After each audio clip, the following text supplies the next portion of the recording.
Welcome to Chefs in the City. I'm Ann Fisher, along with my co-hosts Steve Stover and Rich Terapak. Bob Vitale here. He covers the local dining scene for the Columbus Dispatch, writing about bars and restaurants, what they serve, and the culture surrounding them. He's a Toledo native, but a 21-year resident of Columbus. He previously worked at the Dispatch for 8 years. We're old friends, colleagues, covering local public affairs and politics, believe it or not. So in your Dispatch bio, it says that you prefer food and drink over politics and public affairs. So much more. But first I wanted to ask you, are there any parallels? Anything? Because there's got to be a little politicking going on. Oh, sure. Okay. Yeah. I'm not sure I'm privy to the infighting and things among chefs, or we're just nicer here. I think but there it's not nothing isn't like a lot. reality. I think They it's get not a along lot. well. Yeah. They sure do. Yeah. And beyond that, there becomes some collegiality among them. Sebastian LaRocca sort of brought the group together. They all Kind of know a each rising other. tide lifts all boats kind of a thing. I think so. BJ and Avishar, and they all hang out together. Something little. Yeah. So how did you even begin to approach this? Because you're not a critic or a reviewer, right? No, I'm not like the grumpy gourmet. Yeah. Whose son I work with. Yes. Doral Chenoweth. He's still there. He's still the Yeah, photographer. yeah. He's busier than ever because he's practically the only one. I think there's two or something. He like promised me he would let me pose in his dad's hat. That's an honor. Yeah, it would be. It sure would be. But so what do you see your role as? We cover food as, I think we decided to leave reviews to everybody out there who shares their opinions. Thank you. We kind of tell people what's new, what's trendy, but we're trying to give more attention to places that have been around a long time, too. Right. That's kind of an occasional series of yours, right? We started a monthly series called Before the Buzz. There you go, which is great. Yeah, it's interesting because we do a monthly openings and closings rundown. Yeah. And I started in September 2023. And after about a year, I stared adding places whose openings I listed that had closed. Oh, yeah. Close, yeah. And it made me think, we focus so much on what's new and, what's coming in town. And there's so many places that just didn't have a spot for coverage. So I wanted to give them attention too. I mean, seeing places close after a year, it's that's an accomplishment to be around for 30 years, 20 years. Yes. Yeah. Right. We were talking about Tony's, and I was saying how that's survived even the Ethical considerations. the ethical lobbying ethics legislation of 25 plus years. Yeah, you were in on that. We wrote it. Yeah, okay. All right. Well, wow. All right. So it survived that. And you know what I'm talking about, how many restaurants shut down downtown when lobbyists were limited on how much they could That's spend. what happened to the pewter mug. Yeah. So, what do you think? I agree. And they've survived COVID? 2008 recession. They've survived COVID, which was an accomplishment in itself. Places that we did a feature on TAT, which you talked about in the last segment. 70 some years it's been around, and it's moved a couple times, and the daughters, the granddaughters of the owner, original owner, still run it, and they're there every day. I was reading your article about them, and I saw someone from there said, "Thank you so much for writing this." I mean, they don't take it for granted either. They're, they're grateful for the attention, and they have their loyal customers, sure. But I want to introduce people to them who are not Columbus natives, and not our demographic. Right. Yeah, I don't know what you're talking about. So we have a friend from a fairly recent Italian family in the sense that they just got here a generation ago. And they claim, this guy's an architect and a very talented guy, and he claims that is the most authentic Italian food. And he's from sort of mid-boot. Yeah. But isn't it kind of regional though? It doesn't, or is it got? I would say it's more red sauce. Yeah, It's more that's red what sauce. I think. But these guys, he's from Umbria, which is not south. So I would have thought it's more Italian American. Yes. Yeah. And excellent. Yeah. Italian. Yep. But I agree. Yeah. Huh. All right. So so you talked about why the oldies. What are some of the favorite? What have you discovered anew yourself? I'm fascinated by the number of sushi places that have opened in Columbus. One of them that opened last fall, I took a look to, Haru, Yes. which is up on Polaris Parkway. It's Jeff Sao and his wife, Yenny, own Fukuryu, the ramen places. Oh, and they wanted to do something a little more formal. Couldn't really find a space that they liked, so they renovated a Fukuryu on Polaris Parkway into Haru. Oh, and it is fantastic. They get their fish every couple days, flies in from Japan. Wow. Yeah. And ironically, he's the son of the people who owned the famous Kahiki restaurant. Yes. Where we went on our proms 600 years ago. Which never should have been torn down. Someday I'm going to write about Kahiki and the enduring. People still, I went there a couple times when I first moved here 34 years ago, and it was good. Yeah. But I mean, it was mystery right drink, before my time. and that kind of stuff. And we have a family connection with Lee Henry and his wife, Marilyn. Lee passed away a few years ago, but I talked to Marilyn fairly often at family events, and she loves that people remember it and remember it so fondly. So, yeah, sometimes things just get a thing. And the sister restaurant, Factor. The Top, is still around. Yeah. It's their family as well. Which one was this? The Top, the steakhouse. Oh, yes. Yeah. The original. Yeah. Top in the middle of the block. Yeah. So, all right. So what That's Sonia Modes qualifies as one of those restaurants that falls into that oldies category that you'll cover? What are you looking for? Because people might have ideas. Yeah. It started, our first one was Duamichi, which is probably the youngest one we've written I think about. we talked about that in its 20th anniversary. Our last episode. This year. Yeah. But it seemed fitting because it was there when, gay and high are kind of buzzing right now. Yeah. And they were there before that turned around. I think they were kind of part of an earlier surge in gay and high. Yeah. And that's what I feel like, because you had Duamichi, then you had, what's the place next door that Liz Lessner? Tip Top, which, is it still Tip Top? Yes. Yeah, but it's been sold. And it's going to be renovated. Okay. Oh, good. That whole building is. Okay, that's good to know. Yeah. That whole block is essentially. Yes. Yeah. And soon. But now it's, we've talked about what Jeff Edwards has done and down there, and it's just we named him the culinary person of the year. Oh, I think so. Yeah. Bring you all those, and there are more. Yeah. More coming. Yeah. There are rumors that there are going to be half a dozen more. Yeah. We were just at Chouette recently, and I think they were named one of the best French restaurants in the country. It's the only one in the country that got that distinction of real authentic French or something. It's some French people in France. Yeah, we'll talk about that. And the nice thing is it's bistro-like. You don't get intimidated by it's very comfortable. Too much of a white tablecloth place. We should pull this out, but we have a list called the Historic Columbus Restaurants. Doug Motz, that's who right. wrote the book Oh, about yeah. At the time his book came out, we put together a list of restaurants that have been in business for more than 25 years. But all the other ones, some of the great historic ones like the Waterworks and things like that. So we'll pull that out and update that. Oh, that would be neat. We'll have some, maybe over cocktails we can talk about that. Perfect.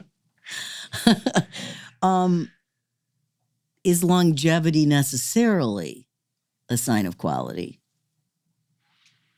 What do you guys think? That's interesting. I don't think, I think the places I've written about are all pretty good. Yes. Schmidt's and Press Grill we're doing next. But I think it is, and I think it's also a recognition that it's worth the money. Okay. That the value. It's not overpriced, et cetera. People can count on it to be consistent, and they don't feel like a plate of lasagna. We won't name the place. Shouldn't be $48. I think that probably keeps places like the TAT and others open for sure. Yeah. I don't know that everyone would consider them quality, but there's certainly people like what they're serving. Yeah. They kind of touch a nostalgia too. That a good example of that in my old neighborhood is Rubino's Pizza. Of course. Cult-like following. Yeah. Cult-like following. The fact that they still have a dial telephone and they take only cash. yes. Okay. So it's that kind of stuff that makes you love it. Yeah. No pineapple, probably. No pineapple. Pineapple and ham. Nope. Yeah, I just read an article about, is that real? And I'm like, what do you, yes, of course it's real. What? Pizza can have anything on it. Oh, yeah. We were near the Vatican a few years ago in Italy, and there was a place with pineapple on their pizza. Yeah. Heresy. Yes, So exactly. everybody lighten up. In the Vatican. Oh, there. It was run by a Polynesian family. Yeah, that was their Asian influence in the actually it's totally American. I mean, it comes from America. Like spam. Exactly. All the good stuff, right? This week you wrote about how Lions Club cookies and that's Columbus Bakery, and there's one near in Worthington, I think, and it's been nominated for USA Today's Best Cookie Shop, and that Jenny Splendid Ice Creams has been nominated for the best dessert chain category by USA Today's readers. Yes. And it's not no coincidence that the Dispatch is owned by the same company that owns USA Today. I've been owning a lot of, but besides that, I wondered what your thoughts were about these kinds of reader consumer face competitions, because I, was beneficiary of those for many years with the talk show on WSU, and someone once kind of denigrated that, and I said, well, I'd rather have the people I'm trying to please be happy with what I'm doing than. Well, I think there's the public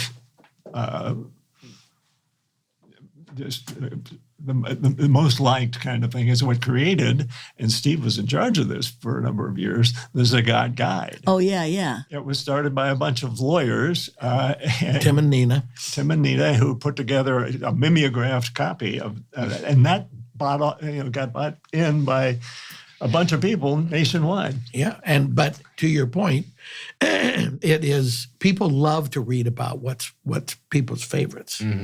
So I think 614 just had a thing about their favorites, and Columbus Monthly does that. But I think, and you really brought attention to the fact that America has discovered Columbus.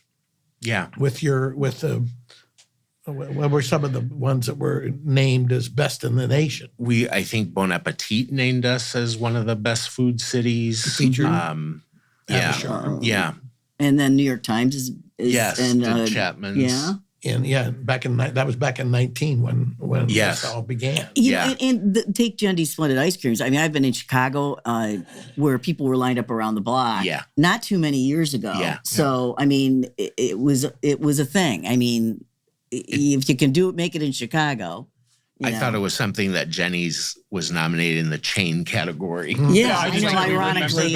That first stand at North Market, and now Applebee's she's a chain. Yeah, it wasn't the best craft. It was the best chain dessert category. But Bud Dairy Food Hall was named one of the best food halls. Yeah. North Market was one of the best Columbus Food Adventures Worthington was food, named. Worthington Farmers Market was the country. best in the country. Yeah. Yeah. I always wonder about those. And when I interviewed for the job, the editor at the time asked, do you mind doing what we call listicles of, here's 10 great burgers and things like that. And I said, I read them all the time. So it's like, I guess as a journalist for 40 years, I shouldn't like to do stuff like that, but I click on it. I do it. I think I do people too. really do it. Those the best in every state lists I read constantly. And I've started kind of rounding them up. I don't know how much, I'm curious how much research goes into them.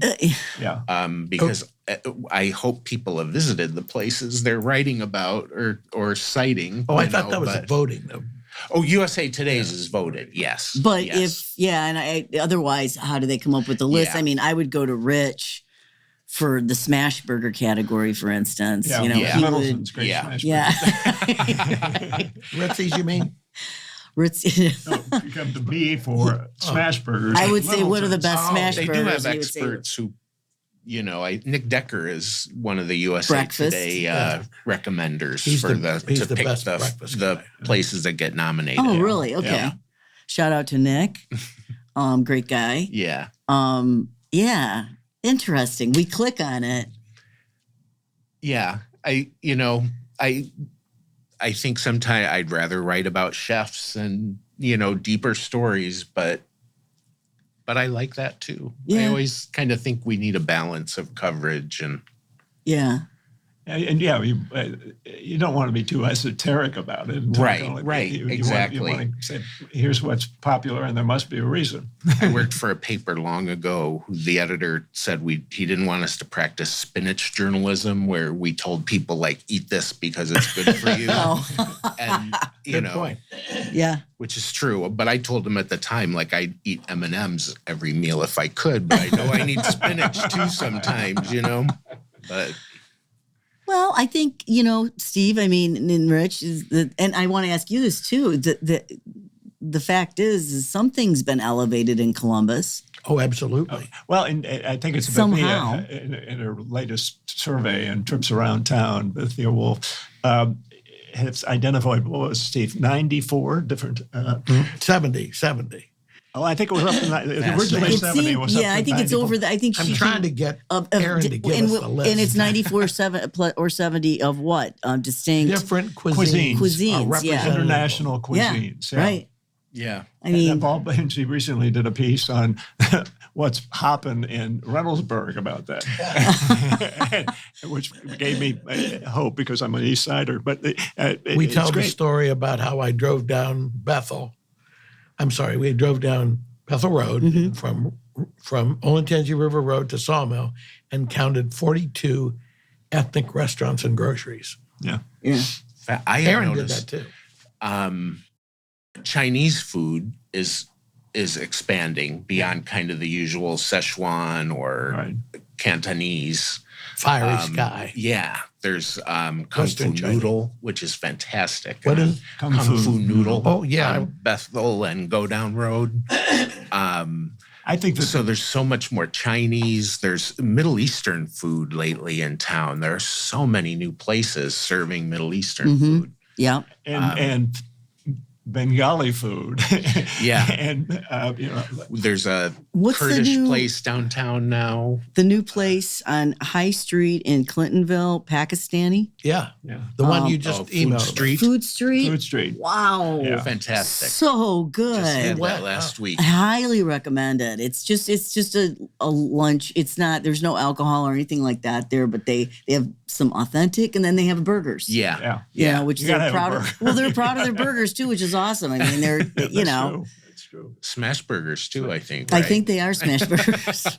What's the smash burger thing about anyways? I mean, Well, it has a little crispiness to it. You can stick a lot of other stuff. Crisp maybe on the two- outside, tender on the inside. Maybe two patties instead of just one. Harking back to Steak and Shake. I think of Ritzy's. I much prefer Ritzy's over Steak and Shake. Yeah. I think that's the best burger in town. Ritzy's. I do. Best fries for sure. Yeah, There was really a good. chef in town or a restaurant that I saw that they were promoting that they have a thick burger.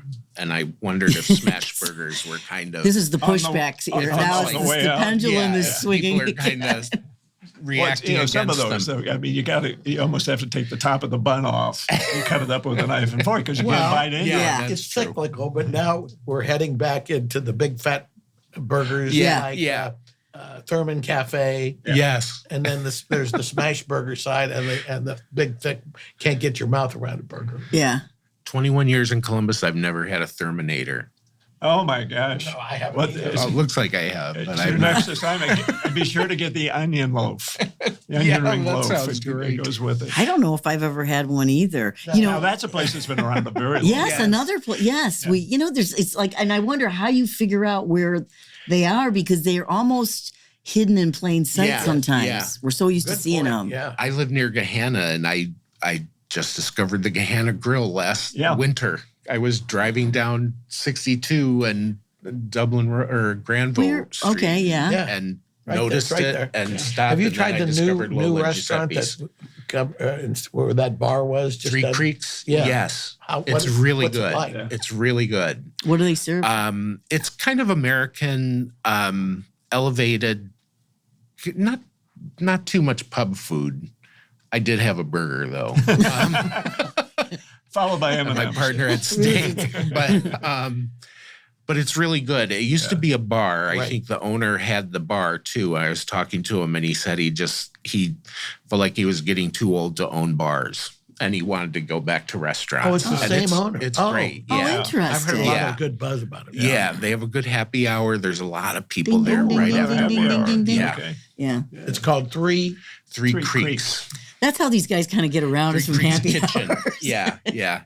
And they brought in people. I think there's a Cameron Mitchell veteran, people who've worked at other bars and restaurants too. Some really good names. We're fortunate to have a lot of people in the Columbus State program. Yeah. Helps promote all Yeah. of that and Cameron Mitchell. And Cameron Tech- Mitchell. I mean, he's Yeah. big on Yeah. helping Creating that others. space at Columbus State has really upped our hospitality and culinary program because you get people. Yeah. That's part of the reason Bon Appetit and others are kind of recognizing that. I did Because a- those people are going off and cooking in other places. And We USA Today does a Restaurants of the Year feature every year, and this year Columbus Agni, Avishar Barua's place, was on the list, and so I did a profile and spent some time with Avishar, and he when he decided to leave his first career path, which I think Medicine, was right? his parents wanted him in. Yeah. They're both They doctors. said, well, go to a good school for culinary. And he was accepted, I think, to CIA, but decided Columbus State was what he wanted. Yeah. And he's incredibly proud of it. And they're very proud of him, too. Should be. And he's what a- proud of Columbus and wants to Yeah. stay in yeah, Columbus. he Yeah. probably could have gone a lot of different places after Top Yes, Chef. yeah. Because he's so talented and he's so much fun. Yeah. He's a delightful Yeah. guy. Very creative. Yeah. Yeah. What started this? What was the spark that got so many, different cuisines going? I'm thinking that, probably 30 years ago, the Honda plant had something to do Yeah, with and I it? think Ohio State attracts a lot of people from all over the world, at Professorial least for types? now. 5 For universities now. bring in people from all over the world. Yes. And I don't know, Rigsby's always that was sort of my outside of the steakhouse thing, which there were plenty of back in the day Yeah. before the They're lobby ethics legislation went through, lobbyist ethic. But, there was not a lot of experimentation and that's what I look at it. That's how I see it. Yeah. Well, as the Grumpy Gourmet said a long time ago, probably 40 years ago, 40 years ago then, the only ethnic restaurants in Columbus were Guim Long, Yong Mei, and Prizzuti. Zooties. Yeah, because the world was the highlight. Yeah. Yeah, which is a great Which was restaurant. closed by the time maybe I went to it once before it closed down. Great rolls and butter and cesta salad. Yeah. And all steakhouses, but steakhouses are coming back big. Yeah, they sure are. I'm surprised. Immigration in Columbus was very kind of Northern European, wasn't it? well, German. Well, apparently If at all. Yeah. we're If enough any. Italians Farmers. for an Italian village. But Yeah. Mostly German and some Middle Europe, Polish, Czech kind of. It was no Cleveland or Toledo. You're from Right, Toledo, right. and great Mexican restaurants in Yeah, Toledo, great yeah. Lebanese restaurants in Toledo. When I moved to Columbus in 1989, I about had a heart attack. There was nowhere to eat. Yeah. That no good Mexican. I drove the length of High Street to find hummus when I first moved here, and now there's that fascinates me. It's How like many Middle Eastern places now? on every corner. yeah, And yeah. then lavash. Yes. Lavash, wonderful. Yeah. So we're spoiled now almost. Yeah, Which is okay. yeah, absolutely. We deserve it, damn it. We deserve it. We waited a long time. We got to hurry up and try these places. What has frustrated you about? I mean, is there something you just want to shake people sometimes and say, "Why are you doing it that way?" Not not so much in the people I cover. It frustrates me, and we do the same thing, but it frustrates me how focused we are on what's new and what's coming. Where I feel like I'm chasing, the newest chicken place all the time. Yeah, I can't keep up. I can't. I mean, Yeah. Nobody can. That's an important point. yeah. For example, in Boston or New York, their magazines, when they do their top 20 or 50, they're always having the newest and trendy place, and they forget about some of the classics. Yeah. And that's to your credit that you're bringing attention Thank you. to some of the great old places that people, in their zeal to get to the newest, hottest place. I mean, Columbus is known for a restaurant opens. It's like locusts descend upon it. Well, you can't first get in. week. Yeah. Yeah. And we used to not review places because they were slammed. You could, Yeah. Well, you weren't going to get the best service. You weren't going to get the best food. It was too much. And we thought, let's wait 4 to 6 weeks before we visit the place so the kitchen gets organized, the service gets organized. And we were told, you better get it out there. You got to get it out there right away. Now it's the social media, so we got to get in there. Yeah. fast. Yeah. So, but you're right. I was concerned, I'm sure we all were, during COVID, that places like the refectory could stick around. Yeah. And it's so important to have that as kind of an anchor. That's right. For fine cuisine, mostly French. And he made it through. He cut down to 3 days a week and did a lot of carry They're out. still only, I think, Wednesday through or Thursday through Saturday, but they're doing a lot of specialty dinners now, like wine. That's a dinner. big thing. Yeah. That's Those wine events tasting. are huge. the menus are smaller in some places, which I like. Yeah. I'd rather have a smaller menu. For one thing, it takes my husband too long to pick out what he wants. I'm one of those like laser beam people. I just open it up and go, that's what I want. I just know. My father used to look at a menu for 20 minutes my and then order the same thing that Yes. he always ordered. Yes, I could almost predict what he'll order, but he's got to just get off my back. It's like, whoa. If they have, usually a Mexican restaurant has 20 pages of Yeah. pictures. Yeah. Stay Order away number from those. 125. Yeah, I know, exactly. I love a 125. Yeah. So 21 years you've been here. Yeah. You missed the really dark days, frankly, in my opinion. In dining. Yes. Yeah. You may complain about going up and down, the breadth of whatever to find hummus, but and I've wondered that because it seems like there's a lot of really good chefs that we look to now. And I'm wondering if, I just wasn't paying attention 20 years ago. Here's an interesting whether thought. there were There weren't a circle of really good chefs. there weren't a lot of personalities. I don't There's- think. Well, Well, now, Hanky, back in the I 80s and remember. 90s, we had Hartmut Hanke, yeah, Kent Rigsby, yeah. Richard Rosendale a little bit later. So that was the early golden And they years. stayed. Hanke came here from the Greenbrier and stayed. It still lives here. Mhm. We had dinner with him on Saturday, and He actually started off as the chef at the athletic club. no, he came from the Greenbrier to the athletic club. Boudreaux's brought him here. It was vice versa. Oh, that's right. Yeah. His place in the brewery district was the best restaurant I've ever Yeah. been to. Yeah. I just I think loved that it. was I such loved the an atmosphere. amazing Even dinner. though I you're loved walking it, downstairs, yes. it was- Yeah.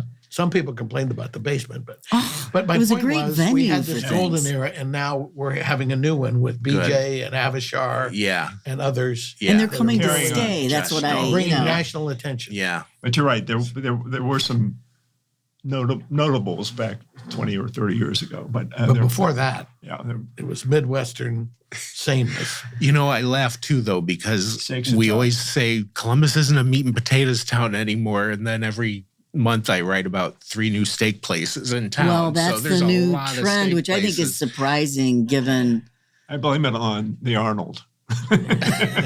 Protein. I would love to know what the metrics are behind that surge in meat and potato places because it's expensive. It's unbelievable. It's extremely expensive. More and more when I have a dinner party, I have to say any, Yeah. food, Yeah.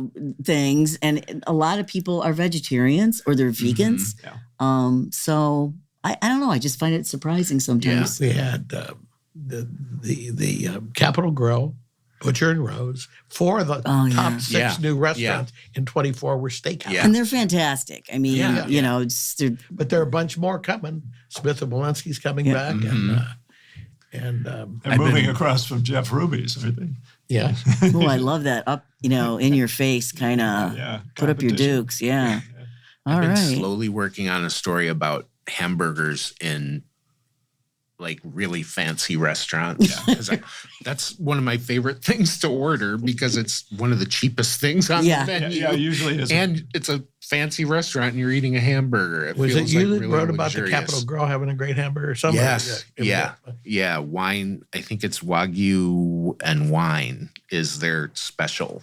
I don't know if they're How still much? doing it. I think it was $35 for a burger and a Yeah. glass Be of still wine. my beating heart. Yeah. and a glass of wine. Oh, okay. So Chapman's, I don't know if BJ's still doing that Chappy Hour burger, but oh my God, it was like a burger and beef fat fries Oh, the beef fat for fries, happy yeah. hour. Food coma Incredible. automatically. Oh my gosh. Yeah, he's doing them So incredible. I want. You're not even getting me thinking about that. at the bar. That what is it? The white vegetable cauliflower. That cauliflower he General does. Tso's Oh my God! I don't even want to get started. Yes. We're out of time. Bob Vitale of the Columbus Dispatch, thanks so much for Thank joining us you. today. Thank It's been a you. lot. Come Yeah. again. Yeah, this is fun. This is and keep up the good work. Yes, thank thank you. you. And Thank thanks you everyone very else much. for joining us for another episode of Chefs in the City. You can find us on YouTube or wherever you get your podcasts. You can find us on Facebook at Ann Fisher's Chefs in the City, strangely. Our email is chefsinthecity111@gmail.com. And you always have to remember a meal is best shared. So share this with your friends and family, please, and have a wonderful day. Goodbye.